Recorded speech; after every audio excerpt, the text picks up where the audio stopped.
Diyabubula. Water bubble. Diya is water, bubula is bubble. So water bubble.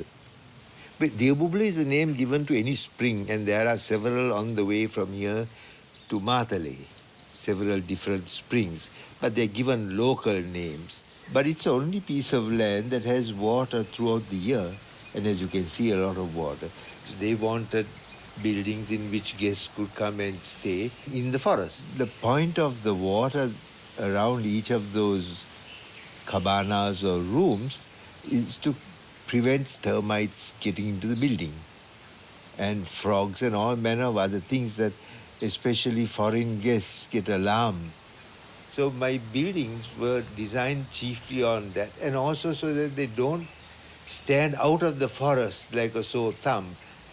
For example, if they had, built buildings in the standard form of concrete and glass and brick in the middle of this, apart from destroying the environment while they were building it, would have stood out of the forest.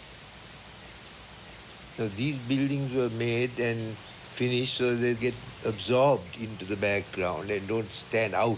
So I basically built the entire structure and the floor, and a lot of the stuff in it is built out of old railway sleepers or railway ties, as you would call them in Europe. They were being discarded, and so I found that excellent timber and rough and have been out in the sun and the rain for 100 years, and so very good building material.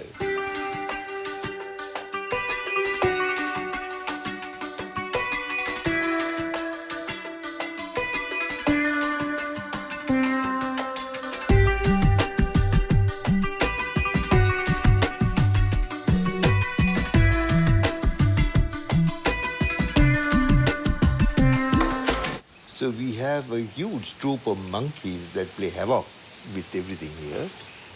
And we have monitor lizards, otters, a whole range of different birds. So it's like a small refuge. I just like being in the forest, and various things in it attract me. And those are the things I like to sit and paint and draw and make into sculptures. Well, there's a huge piece of art in each room. I don't think the building can take much more.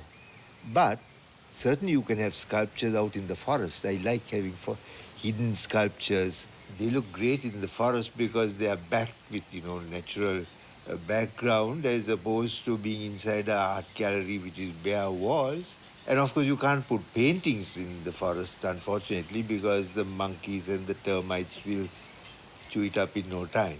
I put art in the forest because from where I sit, I like to see my own work. I would really class myself not as an artist, but a person who makes handicraft. If the painting gets boring, I start painting over it. I am too lazy, really, most of the time. You have to have that, like Van Gogh and guys, but those are tormented lives. Fortunately, mine isn't a tormented life. Therefore, I think I don't have that sort of integrity.